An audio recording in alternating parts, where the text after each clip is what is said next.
is up? Happy Friday. Jump scare. Attacking third here on a Friday. Thanks so much for hanging with us and welcome into A3, presented by Tylenol, the official pain reliever of the NWSL. Alongside Darian Jenkins and Jen Beattie, I'm Lisa Carlin. We have Champions League quarterfinals that we are chatting about. NWSL Aura Rankings are back because we loved them so much last week, and U.S. Women's National Team has dropped a roster and some news. We are going to dive all into it. So thank you everyone so much for hanging with us. It is great to see both of you. You crushed it this week in Champions League coverage, but Jen, welcome back to A3. How the heck was being pitch side for Arsenal against Chelsea in Champions League? You guys, it was, I will say, a pretty chaotic game, first and foremost, but it was just amazing, honestly. It's always been amazing being back in London, getting to watch two WSL teams in Champions League, and then just, I guess, the classic, seeing all my old mates. It was just so much fun, and getting the opportunity to interview them, which I'm always still nervous about, right? Even, learning from the absolute best, by the way. Anita Jones, wow, like so good at her job, ultimate professional, absolutely hilarious. We had such a fun time. So it was amazing learning from her, and then feeling nervous about having to interview friends again, which was really funny. But it was just, we all talk about how massive community is, and it just feels awesome stepping back into that environment and seeing old mates and watching them thrive and do so well and get into a semi-final. So chaotic game. I know we'll get into it. There's so much to discuss in there, but for me personally, it was awesome to be back. Jen, you crushed it. Loved watching you, especially interview your old mates. It was fun, but I totally get the nerves. It's like, oh God, what if I ask a dumb question, or like, I kind of know the answer, but whatever. But my question for you is, did you have a night on the town with your Arsenal girls? You go celebrate? No, we did not. They honestly, they looked absolutely exhausted after that game. It was, I think, a very mentally draining game. I think there was so much pressure riding on that game. I think when you come up against a team in your own league in European night. So no, they were exhausted, but we're having a night on Sunday after their FA Cup game, where it's Easter Sunday. We're having a little dinner. Not saying it's going to get too crazy, but there'll be, dinner and fun. So you're not saying it's going to get too crazy, but you're not saying it's not going to get too crazy. I'm not saying anything. I'm just saying we're hanging out. That is so fun for you. I'm so happy for you to be able to be back there. I mean, you were such a pro. It was very fun to see you. I mean, your little pump-up speech in the locker room before the game. We might need that on A3 to get us going. Like, you crushed it. I think that's what I was most nervous about, because also I knew Kelly was having to do it in studio, and I was just like, I'm competing with Kelly here. But no, it was all of a sudden that just kind of spieled out. I didn't really plan it. I hadn't really prepped for it. They told me kind of not long before that I was doing it, and like there were also so many people in that room behind the camera. Oh no. Dead silence, and all of a sudden I was just like this up against the camera, really going for it. And I was hyped. I was so excited for the game, so it all just kind of came out. And I was really laughing at the one in studio though, Darian, with Kelly going at Ali. Like, that was dead. Ali was locked in as well. She's so serious. So serious. No, Jen, it was good. Give the girl an Emmy. It was good. I was hyped from that. Maybe we'll do an attacking third. Maybe one day. Maybe one day. Okay, well, you teased it a little bit, Jen. This game between Chelsea and Arsenal was a brawl. It was back and forth. Chelsea, they do get a 1-0 win in this quarterfinal leg 2, but it was Arsenal who advanced 3-2 on aggregate. And there was so much that went on in this game, and we are going to talk about it. So thanks for hanging with us, guys. But this was another game, especially between these two sides, where VAR and the refereeing has taken the focus of some of this conversation, which to Chelsea manager Sonia Bonpastor, she's a little frustrated with that's the conversation coming out of it. But there was a huge incident where Katie McCabe went on and gave a little tug to Alyssa Thompson's hair. VAR did not look at it and potentially could have changed the game, Darian. I mean, a big moment in all of this that was happened. Have you ever had your hair pulled, D? What is it like? I've had my braid snatched a couple of times. Both times resulted in reds. Yes. Both accidental, nothing malicious behind it. Comes with the hazard of having long hair at the time. But honestly, I don't think that would have changed the course of the game. That even if McCabe got that red, I was talking to Whitty because we were both on the call, and I'm a little bummed that that is the whole story of the game because it's actually such a tactically enjoyable match to watch between two brilliant managers and two teams that put everything on the line. I think that, yes, looking back, there's processes for VAR that I'm very confused about. I know it switches from tournament to league to country to what the hell ever, from men's to women's football. And we just need clarity across the board because if something like that happens, the ball goes out of bounds, it should be checked. We've also had things like this happen in NWSL recently where it's like, wait, why didn't VAR go check? That was very clearly a hair pull or whatever, a goal. It definitely crossed the line. We're not looking at this. So I think that's the bigger conversation overall. This was just a brilliant match. I think Chelsea came out knowing they had to score. Arsenal didn't have to. They had a comfortable cushion, sat in the 5-back. I think as soon as that happened in the last 20 minutes of the game, Chelsea were hammering balls into the 18, whipping them in behind. They had good chances, good headers. But I think Van Domselaar was incredible. Like the team, it was just such a good team win. And my heart goes out to Chelsea, but it just wasn't enough in the minutes that they actually had to take advantage of it. But I don't know if you guys feel different that, the referees truly decided how the game was going to go. I mean, I feel for Chelsea massively on this one. I'll be honest. I feel like, because not even over that 90 minutes, you're talking about two games where you're two very important games and goals that are looked at and disagreed with. And it's got the whole football world talking about referees. And I feel like that sums it up. I feel like there were decisions that weren't looked at that should have been, and how unfortunate they were also to hit the post multiple times across the two games to create better chances as well at Stamford Bridge. You're talking about they could have, again, been 2-0 up at Stamford Bridge. It was the same in the opening 45 minutes. They threw absolutely everything at Arsenal, and for some reason or whatever, it went Arsenal's way. And it takes a goalkeeper to be pulling out worldly saves for that to happen. And I think the refereeing decisions were absolutely awful, and Chelsea have every right to be, fuming at it. The hair pull especially, that had to be looked at, whether it's intentional or not. That's something that doesn't matter whether it's intentional or not when it comes to a red card. So I don't necessarily think, maybe that would have changed, maybe not, because when you're a player down and you go to a back five, Chelsea are putting balls in like that, you never know if it changes the game. But what it would change is a ban in the next semi-final. So that would have altered something massively for Arsenal in the next leg. And then your manager also doesn't get sent off, so they can manage things at the side better. So I think in moments like that, yes, it does alter some things on a bigger scale. But I will say the way Arsenal defended it and kept their heads, because even the opening 20 minutes, I'm thinking they always were going to expect that. They had to ride that wave, and they did. So it's credit to them for sort of staying in it mentally. But absolutely, the conversation deserves to be around rest because it wasn't good enough. So I absolutely see their point on it. I think if it was just one leg where there was a mistake in VAR or not going to it or going to it, it would change the conversation. But this was over two legs, two big mistakes, one in each match against Chelsea too, which is interesting. You coulda, shoulda, woulda if that red card would have changed the game.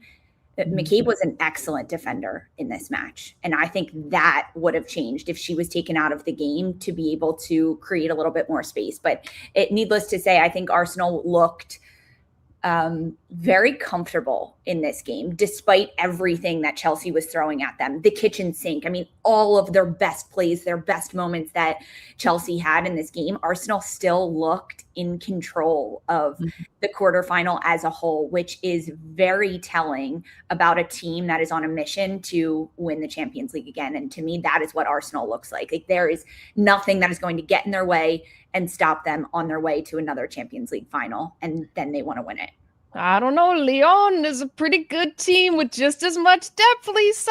I don't know. Lyon is a scary team when they're pissed off. And they were pissed off this week. They were pissed. When I look at this match though with Arsenal and Chelsea, and even when we were looking at the bench going through the lineups, I was like, damn, Chelsea. Part of the problem I think coming into this was Arsenal's bench is so deep, and as is Chelsea's, but they had so many injuries. So many injuries. And I think that even going into this next leg against Lyon, they're still missing Amira Ramirez. Kat Macario's gone. Gura Wrighton's gone. Millie Bright's injured. Gurma's dealing with a knock. Like there was just so many things that were holding them back from matching substitution to substitution, different tactics, that I think just the Arsenal-Lyon match is going to be better all around because they do match in depth and in healthy players as of right now. Knock on some wood, everybody. Yeah, Lyon definitely didn't have that problem, right? They had that depth, and they had something to prove. I think the Lyon Wolfsburg first leg, to go a goal down. I mean, Lily Johanna's getting an early goal, I think, helped matters a lot, right? Because I was thinking after that goal went in, here we go again. Typical Lyon. They're gonna floodgates are opened. They're off to a runner. It's just going to be waves of attack. But Wolfsburg defended so well. And, life and limb. Yeah, and credit to them. They kept it, obviously, conceding early, but all the way into extra time, and then extra time speaks for itself, right? The quality and substitutes, what you're talking about, Darian, the depth just took over. Yeah. I mean, Katoto, Shawinga, Dumone. Like terrifying to have. This is your bench. That's your bench coming in when you've been defending for what? They came in the 57th minute. Yeah. Defended very, very well. I mean, if it's one thing that the Germans are going to do well, it is be organized defensively. It is sit back, and they force Lyon to work. And I think the game plan with those subs coming in at the right time for Lyon was perfect. As you're mentioning, Darian, when you're defending all that time and then you're tired, and then you have Dumornay coming in that just is going to break your ankles time and time again. This game was, I kept waiting for it, Jen, to break open, for it to just be like, okay, here are the goals coming. And they didn't come until the extra time for Lyon.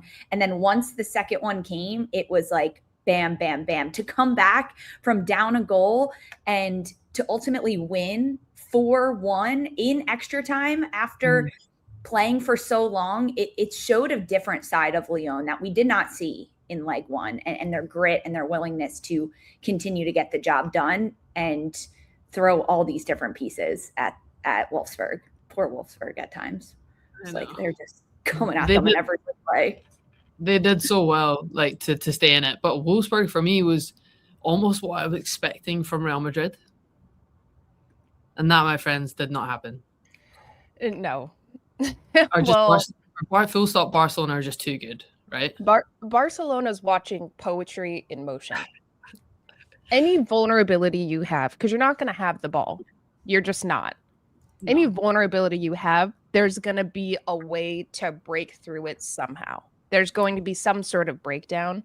And I think the difference between, the teams that have crashed out with Wolfsburg and Real Madrid didn't have the same just pride in defending. We talked about it a lot on the show. Like, defending is such a heart on the line, do your job, get there. It's mentality. And that's not something we saw from Madrid, not for 10 minutes, not for 20, not for 60, not for 90.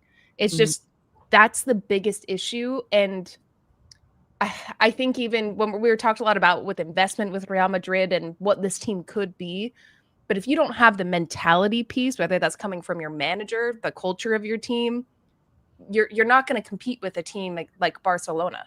You're not going to compete on the ball with them, let alone mentality wise.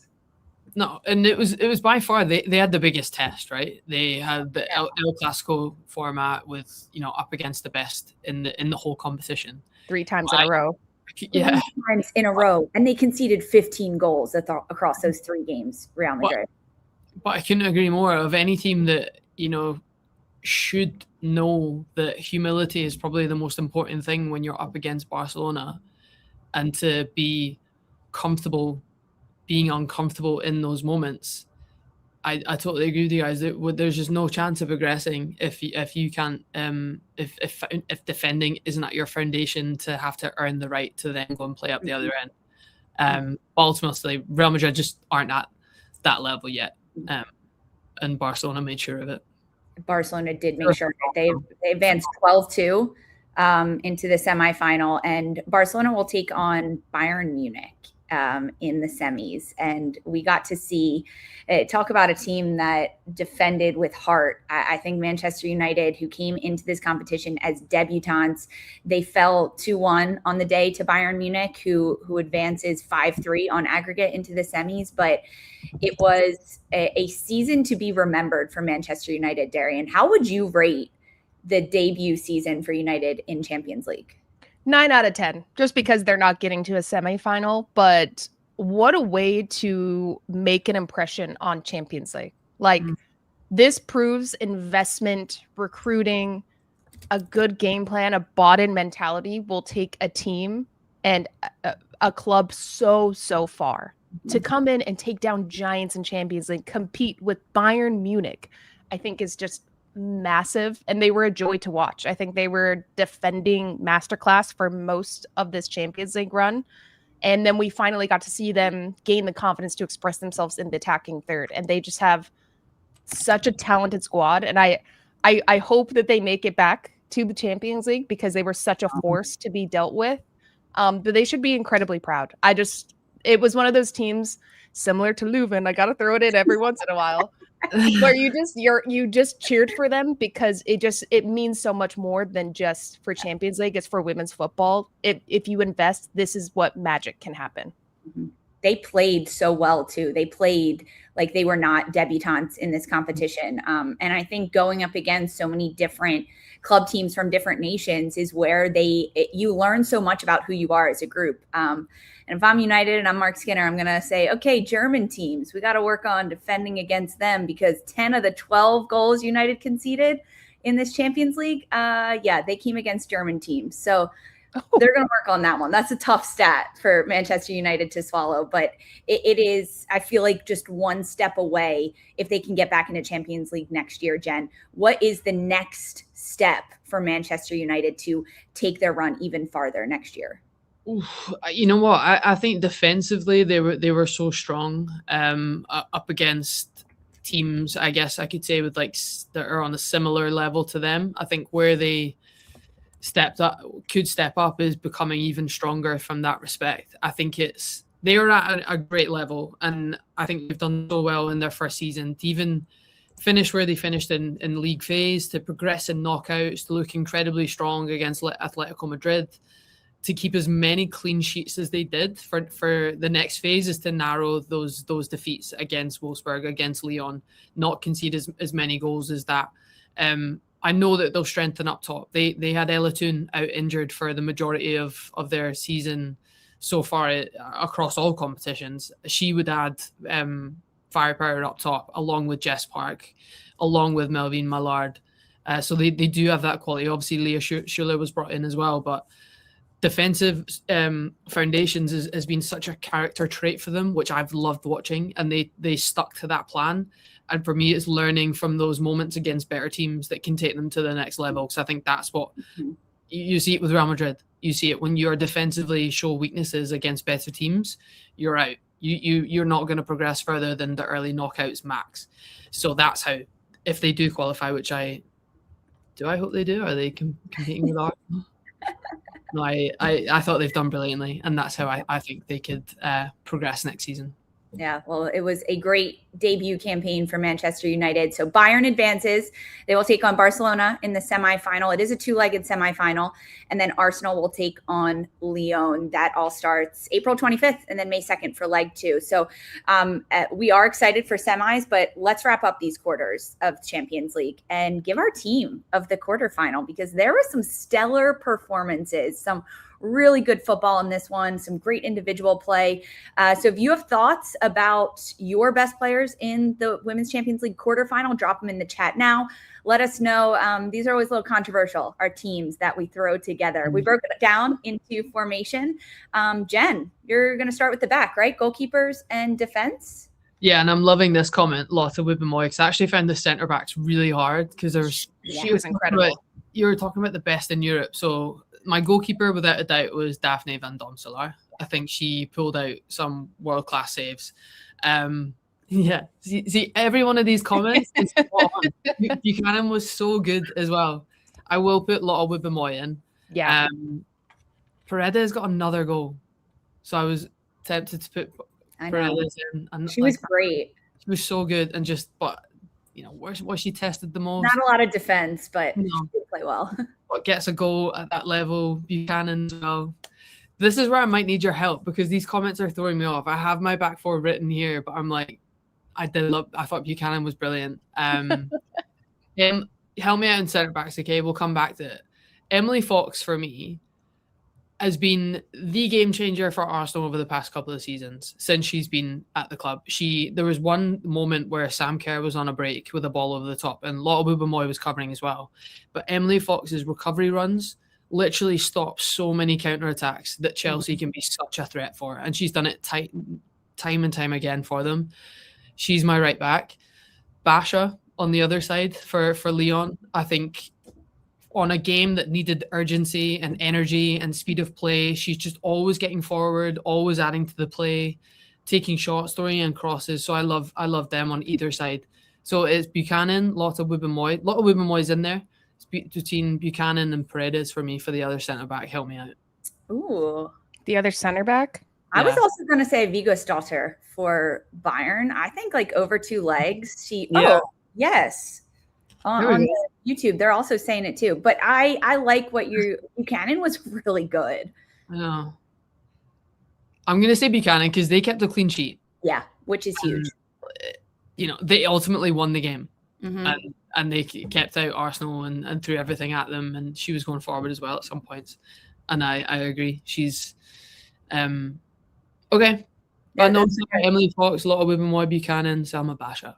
I love that. I'm going to throw out a name just for an honorable mention, Johannes, because she stood on her head for 90 minutes in this game against Lyon as a goalkeeper, had some incredible saves through regulation.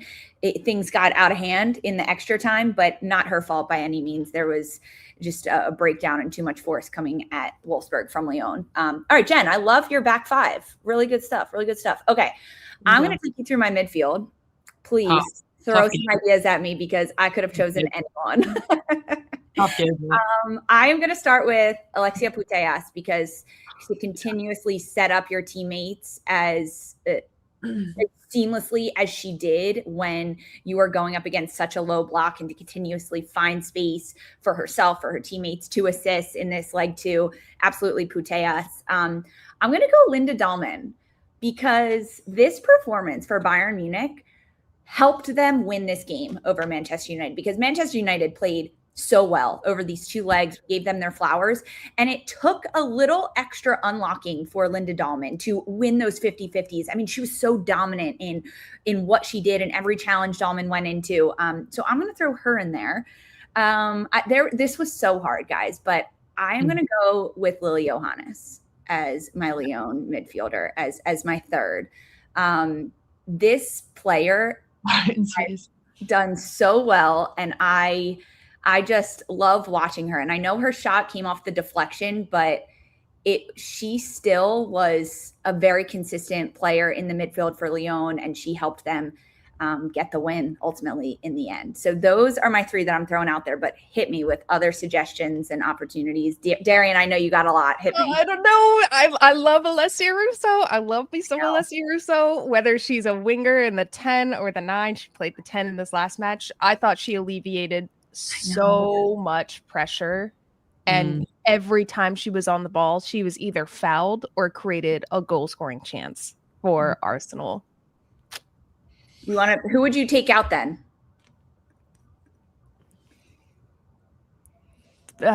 We have to give Bayern some love. So I know. So maybe Lily Johannes.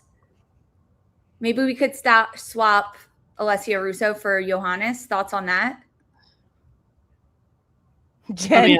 I agree. Yeah. Yeah. I just don't think Arsenal does not get out of the quarterfinal without Alessia Russo. Cool. I'm in on that one. Okay. I'll take it. So Alexia Putellas, Linda Dahlman. I like that we're giving Bayern some love. So thank you for letting me keep Dahlman in there. And then Alessia Russo. All right. Team effort on that one. Take it away, Darian, with our attacking line. The attack. Okay. Well, obviously had to start Kaylin Graham Hansen. 2 goals and an assist. 1v1 artist, elegance on the ball. Like, what can't she do? She's such a joy to watch with this team and continues to elevate every time we get to see her. Our Haitian queen, Melchi Domonnet, getting the game-winning goal, coming in as a Melchi Domonnet came off the bench. Insane in itself, getting the game-winning goal. And then I wanted to give Maboko Tanikawa. I just thought she was so good, especially in the first leg. She got a goal and an assist. I thought she was just excellent. Broke up play, strung together between the midfield line and the forward line. Just so consistent coming back. So those are my attackers. But I'm here for the conversation. I know Melchi might be one that people are like, give somebody else some love. I had Dumornay in my like quick little scrap of paper that I wrote down some of these.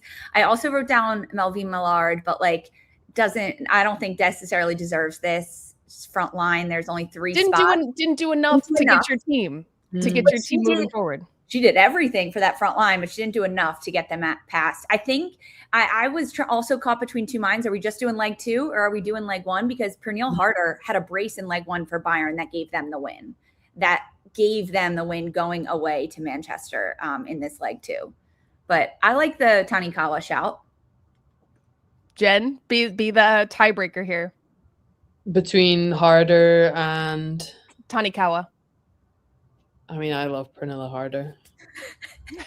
Okay, we can switch her for a Harder. We'll do a swap. Oh, this was fun. These were a lot of good players that we threw out there. There's so many to pick from these quarterfinals. But we have our teams, we have our players for the quarterfinal, and we have everything set for the semis. Bayern, Barcelona, Arsenal, and Lyon advance. It has been a good one. Of course, you can watch all the semis on CBS, and we'll have all your coverage for it. We are going to take a quick break here, but bring your swag, bring your sauciness back for the next segment. We're doing Aura Rankings. Stick with us. This is European soccer's biggest stage. Written in the stars. What a difference she has made. The question is, can you handle it? Can you handle it? The crowd here feels electric. Stream every match of the UEFA Women's Champions League on Paramount+. Welcome back to Attacking Third, presented by Tylenol, the official pain reliever of the NWSL.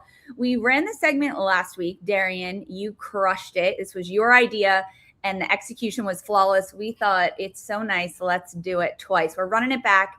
Our Aura rankings in the NWSL, but also outside of the NWSL. They're different than power rankings because it's not about who is best. It's not necessarily about stats. It's more about who stood out to us, who had that little je ne sais quoi, that aura that we are bringing to it. So, Darian, do you want to take us through our top 5 aura rankings? I feel like this is your bread and butter, my friend, because you are. No, we all contributed, but I will start us off with number 1. Well, actually, are we going 5 to 1? Go number 5 first. Excuse me. Marta's showstopper hat coming out, and also she's an icon. She stole the show with her fashion, but she was the honorary captain for the men's friendly between Brazil and Croatia. And just talk about an icon living. Like, Marta has always had the aura. On the ball, off the ball, on the pitch, off the pitch. Like, who does this? She had the lipstick. Now she's got the hat. Like, if it wasn't Marta with the aura, it would be the hat with the aura, because this is stunning. She looks great and like so cool to be a captain for this match. No, that's what I was gonna say. I feel like Marta has like permanent aura. I feel like she could be in the aura rankings every single week, and to even be an honorary captain, like how often does that even happen in football? So I was really happy this was in there. Yeah, awesome. Absolute legend for Marta in this one. Okay, I'm gonna take us through number 4.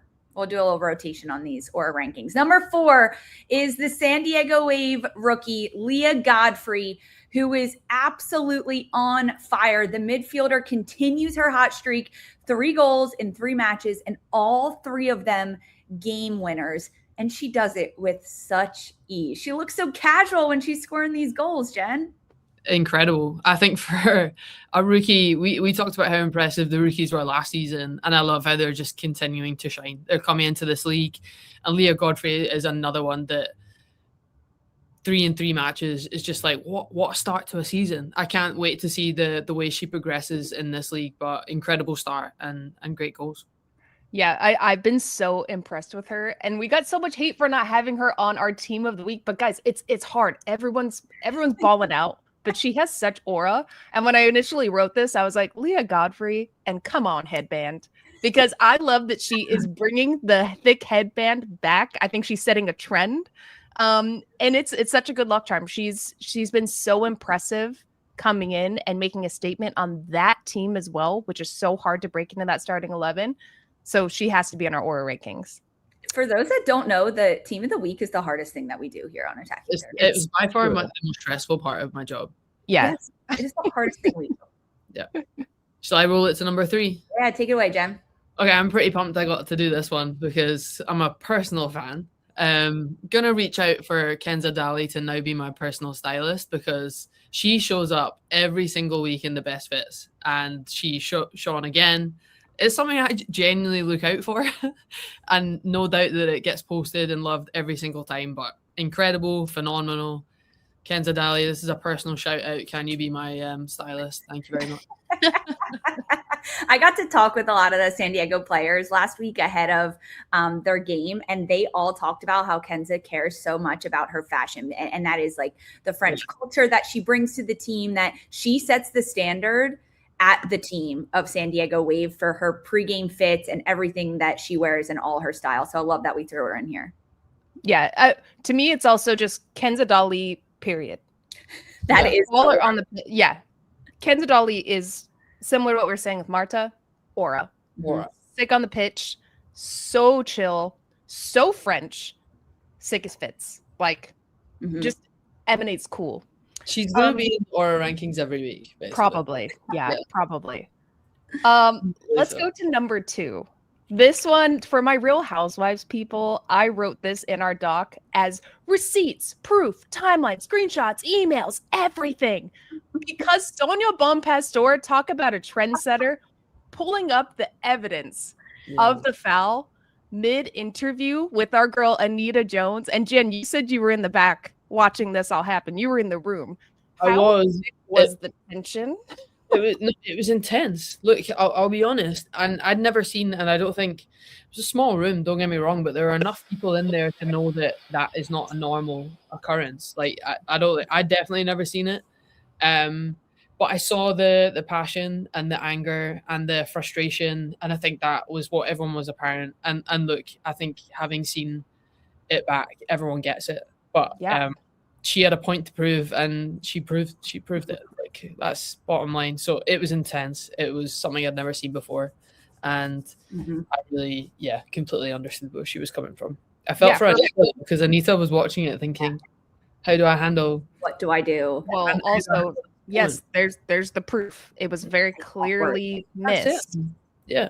Yeah, exactly. I think we're going to see other managers. I think this is going to go down in lore of global football because we're going to see other managers whip out the proof mid-interview. It's so evident. Like, everyone watching at home, not only do we see the replays 100 times, but then immediately it's all over social media. The screenshots, the zoom ins. Like, why wouldn't the coaches look at that? Yeah. Yeah. And I loved that she just walked in there and was like, "No, I know I'm right," and that's Aura. So yes. So Sonia Bonpastor, again, very French, very cool. Aura.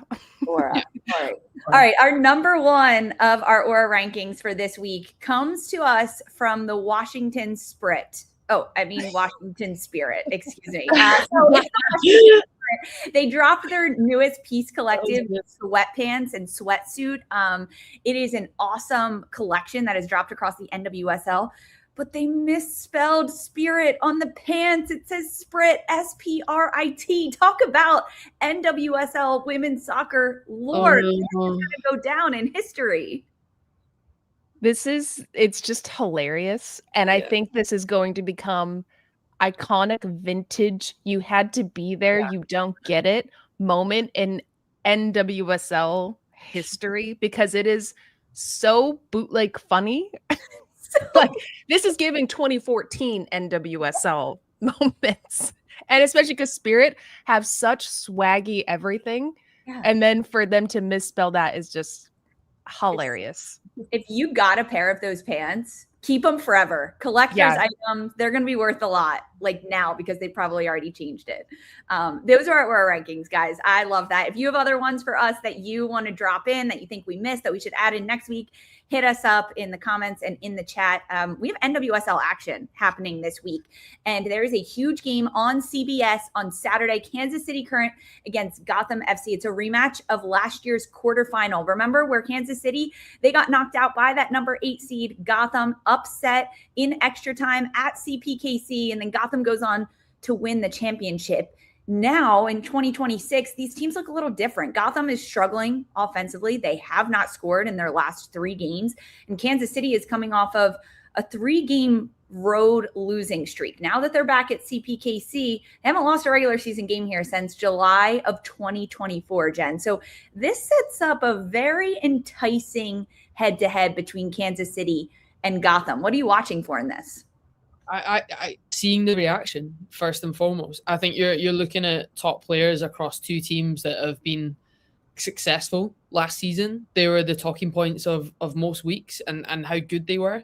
So I can't even imagine their dressing rooms beyond this past week because it's been nowhere near the level that we expect from them. So I'm expecting a huge defensive reaction from KC first and foremost because you're talking about a team that's conceded way more goals than we expected than previous, up against a team that are struggling to score. So I feel like that's first and foremost what I'm looking out for. But I can't wait to watch this one because it's 2 teams that haven't reached their peak yet whatsoever. Yeah, I completely agree. And it's 2 teams dealing with the opposite issues. Jen, you said it. Kansas City leaking goals. This reminds me of almost the KC from 2 seasons ago where we were like, hey, they'll outscore, but you're going to have your chances.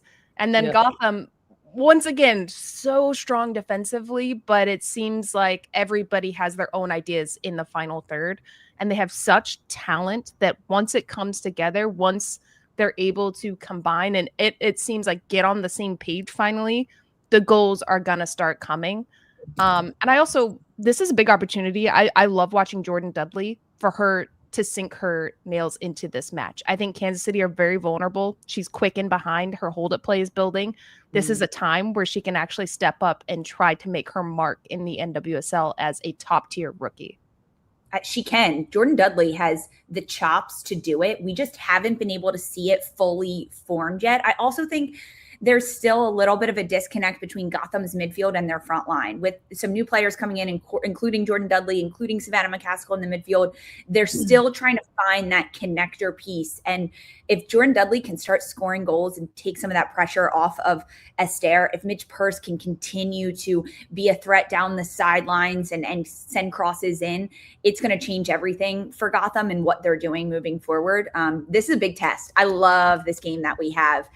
Saturday, 4 p.m. on CBS, Kansas City against Gotham, 2 powerhouses going head to head. Just a little taste of the NWSL action that we have this weekend. Of course, we are going to be recapping it all on Sunday, but we're going to take a quick break here on A3, and then we're jumping over to some international football news because U.S. Women's National Team roster dropped. So stick with us. When you need your sports news all the time, We've got breaking news to bring to you. CBS Sports HQ hits every highlight from all the sports that matter to you. JJ, we appreciate your time breaking it down. A lot of movement in the rankings this week. With the plays you missed What a finish at the final round of play. and analysis to give you an edge. All we need is 20 points. I was shaking in my boots. Texas, Ohio State, who wins this game? We're bringing you that breaking news right here on HQ. CBS Sports HQ, streaming free 24/7. Welcome back to Attacking Third. She's Jen. She's Darian. I'm Lisa. This is presented by Tylenol, the official pain reliever of the NWSL. We have a U.S. women's national team roster for 3 friendlies that are coming in April, all against Japan, who just won the Asian Cup as well. And Emma Hayes dropped it. It's 26 players on this roster. Some of the biggest names on it are Sophia Wilson. She is back for her first camp since October of 2024. So this is following her wedding, following the birth of her daughter, Gigi. Tierna Davidson is also back after suffering an ACL tear just over a year ago, March of 2025. Jane Campbell is back as a goalkeeper. Her last Jane Campbell's last camp was February of 2025. So it's been a minute since we've seen some of these faces. But Darian, when you think about Sophia Wilson and Tierna Davidson specifically, because they were out due to injury and pregnancy, what does it say about their inclusion already on this roster, knowing that they're still working back into their club form? I mean, we're talking about aura, people. Tierna Davidson, Sophia Wilson. These are players that have so much experience with this U.S. women's national team. And I think players that have that very much OG mentality, tenacity, standard of what it takes to be called into a camp and what's defined this U.S. women's national soccer team for so long. So I think it's a massive compliment to what they've done in the past that they're called back in. Sophia Wilson now just playing over a half into a game, 60, 70 minutes now. Tierna Davidson working her way back into a full match. I think it's a massive vote of confidence for the trust that Emma Hayes has in these players and what they've proven that they can do. And it's also a really big push for competition. I think when we look ahead, Tierna Davidson coming in at center back, no Tara Rudd is called into camp now. Sophia Wilson getting called back in. We're missing a Corey Bethune who can float between the front and the midfield line. That this team she has created is so, so strong. And I think we're just going to see it continue to get more and more competitive. But champagne problems, but also congratulations to these 2 players, because I think especially against a team like Japan who can pose such different tactical issues, it's not going to be like any game we've seen of this team before. You need players like that to rely on in this camp. Jen, when you think about this roster and who has been called in, as Dee said, it is champagne problems for Emma Hayes. What positions are still maybe up for grabs or still in competition for some players?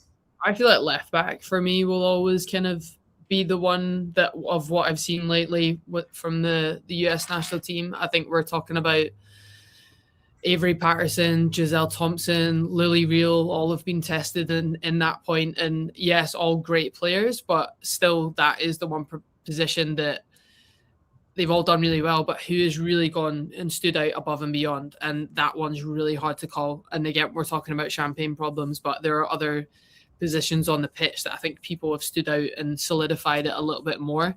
But again, this is like another test for them. Whenever any one of them gets minutes or called up or anything, you have to show up. But that for me is the one position where I look at and think champagne problems. You got so many players that could take it, could grab hold of it. You're talking about a Crystal Dunn that kind of smashed that position over a period of time. And I feel like no one's really grabbed it yet. So it's still up for grabs. Also the goalkeeper position, guys. I feel like we think we have a number one, we have it set, and then with Fallon Tullis-Joyce and Claudia Dickey being mainstays over the last couple of camps, and then she brings back in Jane Campbell, who has been playing lights out with Houston Dash and doing so well, proving that Hayes is still looking at club form and you can still be called in even if you've been in the mix. I am very eager to see with 3 games against the same competition what that goalkeeper position looks like over the course of 3 90-minute sections and who she plays. I think that'll give us more of an indication of where her head is in terms of that goalkeeper position. And maybe with Tierna Davidson coming back in that center back, it also changes what that goalkeeper could look like without Girma. Like the changes, it's just constant thinking, and I can't even imagine all the work that is going on behind the scenes of U.S. soccer trying to figure it out. Yeah, she's probably got steam coming out of her head with all of the stacked roster and decisions she has to make. But it's funny as we're talking, I'm looking at this roster and I'm like, you could say this about literally any single line on this team. I'm looking at the midfield and I'm like, Sam Coffey, Heaps, Hutton, Lavelle, Moultrie, Shaw, Johannes, no Bethune. This who do you pick?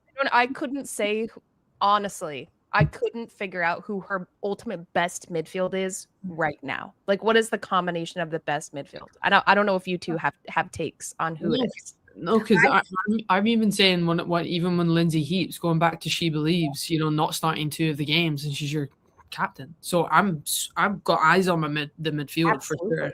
I think it depends who's in the front line too, right? Yeah. Because it depends who you're going to play in that midfield, especially in that 10 role. Guys, maybe it's a good thing that there's not 3 players that are the out and out, the starters, and always going to be the number 1. I like that. I like that. You never really know. They don't ever really know. It keeps the competition fresh within camp and within the roster. It also keeps the opposition on their toes. They don't know who they're going to get and what that midfield is going to look like and how differently they're going to play based on the personnel. So I'm like kind of in on the uncertainty. I mean, that has been the name of the game for Emma Hayes throughout her entire tenure as the head coach of U.S. women's national team. There was also some news that came out of FIFA on a new ruling that women's teams must include at least 1 female head coach or assistant coach in FIFA women's tournaments. And now with this roster reveal, Emma Hayes has been in and around the media. She spoke on this. So take a listen. I've made no secret that if you want to keep girls and women in the game, they need more role models. And by that, I mean more female role models. I think if you see it at the highest level on the touch lines in World Cups as head coaches and assistant coaches, you're more likely to see that at youth level. If you're more likely to see that at youth level with the development of seeing the game through the female lens and supporting coaches to be there, then you've got a greater chance of keeping girls in the game. How many times have we seen female head coaches get in a job, get fired, and never get rehired as head coaches? We don't say enough about that. We see scores of male coaches, the same thing happen, and they'll get another job very shortly. But we need to keep the women in the game. We really do. It's critical. And so I think creating a bigger talent pool will help with that. So something I'm very excited and clearly very passionate about. Emma Hayes has come into U.S. soccer and changed so many things. The pipeline from the youth programs, higher, really solidifying the U23s. And now she's talking about the coaching side of it. And my favorite point that she makes in this sound is that men fail and they get more and more chances. And if a women's coach doesn't succeed or hit the benchmarks that they are expected to, they aren't given as many other chances. And there needs to be more opportunities. Darian, when you hear her talking about these things and hear this new ruling, what does it tell you about what the potential future of female coaches in women's soccer could look like in 5-10 years? God, I love her. I just agree with everything she says. Yeah, I can speak from my own experience, even going through the U.S. soccer coaching licenses for my C and my B license. And some of the other players and former players that were going through it with me, there's very few that you see that have maintained jobs. Bev Yanez being one of them, Becca Moros being the other in the collegiate system. It's not consistent enough, and I actually don't think we're propelling coaches or giving the opportunity, right? And that's what Emma Hayes is talking about.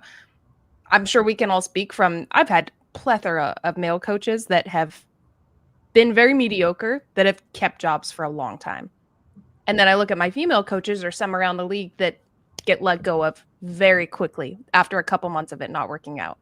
So I think with this new ruling and the opportunity it's going to give to build up to what it takes to be a head coach, not just thrown into a position where you're not given the right tools or the timeline to become a great head coach, it's going to be massive. And the more we see female head coaches, I love what she said about representation.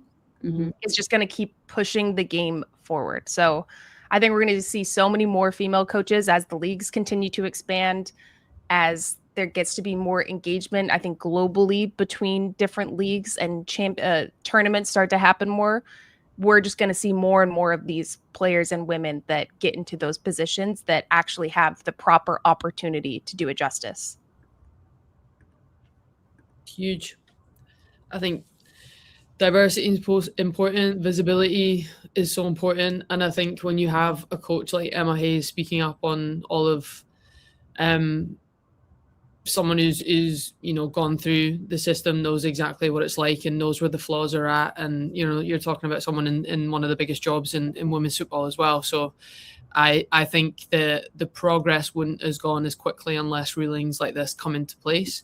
And I just hope that every association creates the pathway. That for me is always the most important part. The right qualifications are there, the education piece is there, but 100% representation has to be at the forefront.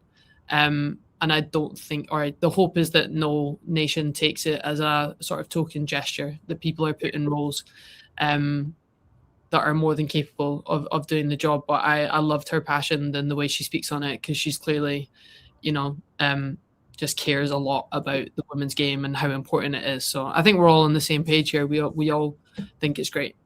Yeah, I think you said it really well there, Jen, that it's not a given for a female to get this job, but there are someone in our chat here on YouTube just listed out all these incredible female coaches. They are out there. They exist. They need to be given the opportunity to succeed at the highest level. Even you think about some coaches around the NWSL that have been given head coaching positions. Were they in the best place to succeed? Were they then given the resources to perform, or given the time to implement their coaching style, their tactics into how they want to play? I'm looking at Freya Coombe at Angel City. I'm looking at Becky Tweed.